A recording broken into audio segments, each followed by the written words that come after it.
তারাপীঠে পুজো দিয়ে সম্প্রীতির বার্তা হাসুনের তৃণমূল প্রার্থী ফয়জুল হক ওরফে কাজল শেখের। বিধানসভা নির্বাচন সামনে প্রচারের আবহে ধর্মীয় আধ্যাত্মিক কেন্দ্রগুলিতে ভিড় বাড়াচ্ছেন প্রার্থীরা। সেই প্রেক্ষিতেই সোমবার বীরভূমের ঐতিহ্যবাহী তারাপীঠ মন্দিরে পুজো দিলেন হাসুন বিধানসভা তৃণমূল কংগ্রেস প্রার্থী ফয়জুল হক ওরফে কাজল শেখ।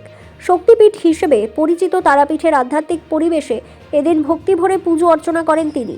নিজে পুজোর ডালা হাতে নিয়ে মন্দিরে প্রবেশ করে মা তারার কাছে প্রার্থনা করেন রাজ্যের সার্বিক মঙ্গল ও শান্তির জন্য।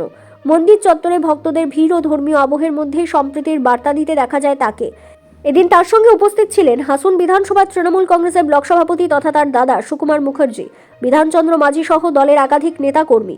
পুজো শেষে সংবাদ মাধ্যমের মুখোমুখি হয়ে ফয়জুল হক জানান, মুখ্যমন্ত্রী মমতা বন্দ্যোপাধ্যায় ও সর্বভারতীয় সাধারণ সম্পাদক অভিষেক বন্দ্যোপাধ্যায়ের সুস্থতা ও দীর্ঘায়ু কামনা করেছেন তিনি।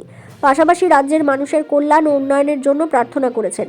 তিনি আরও বলেন, রাজ্যে যে উন্নয়নমূলক প্রকল্পগুলি চালু রয়েছে তা ভবিষ্যতেও যেন অব্যাহত থাকে, সেই কামনাই করেছেন মা তারার কাছে। একই সঙ্গে ভোটারদের উদ্দেশ্যে তিনি বার্তা দেন, নিজেদের ভোট নিজেরাই দিন।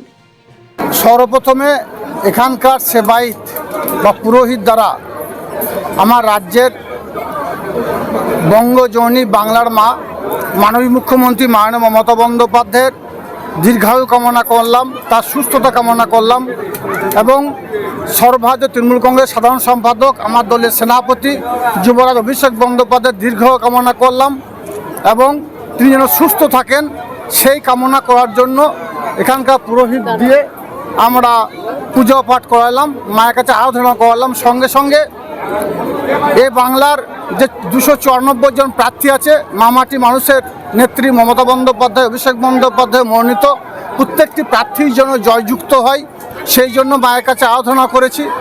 এবং এ বাংলায় জাতি ধর্ম মতবাদ নির্বিশেষে সকল সম্প্রদায়ের মানুষের উন্নয়নের স্বার্থে মাননীয় মুখ্যমন্ত্রী মাননীয় মমতা বন্দ্যোপাধ্যায় যেভাবে একের পর এক জনমুখী প্রকল্প বাস্তবায়িত করে সারা বাংলার সারা ভারতবর্ষের যে অঙ্গরাজ্যগুলি আছে তার নিরিখে বাংলাকে এগিয়ে নিয়ে গেছেন, সেই বাংলা যেন পিছিয়ে না যায়, এই বাংলার সেই জনমুখী প্রকল্পগুলো যেন বন্ধ না হয়ে যায়, সেজন্য সারা বাংলার মানুষ যেন মমতা বন্দ্যোপাধ্যায় অভিষেক বন্দ্যোপাধ্যায় মনোনীত প্রার্থীদের লাইনে দাঁড়িয়ে ভোট দেয়, নিজের ভোট নিজে দেয় এবং বাংলার উন্নয়নের ধারাকে অব্যাহত রাখে, সেজন্য মায়ের কাছে প্রার্থনা করলাম।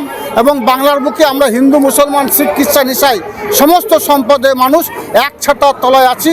মাননীয় মুখ্যমন্ত্রী মাননীয় মমতা বন্দ্যোপাধ্যায়ের নেতৃত্বে এবং অভিষেক বন্দ্যোপাধ্যায়ের সেনাপতিত্বে আমরা এভাবেই যেন হিন্দু মুসলমান শিখ খ্রিস্টান ইসাই একসঙ্গে থাকতে পারি, আমাদের মধ্যে কোনো ভেদাভেদ না থাকে, আমাদের মধ্যে জাতিগত ধর্মগত বর্ণগত কোনো ভেদাভেদ যারা সৃষ্টি করার চেষ্টা করছে তারা যেন পরাস্ত হয়, তারা যেন এগিয়ে যেতে না পারে, সেটাই মায়ের কাছে প্রার্থনা করেছি।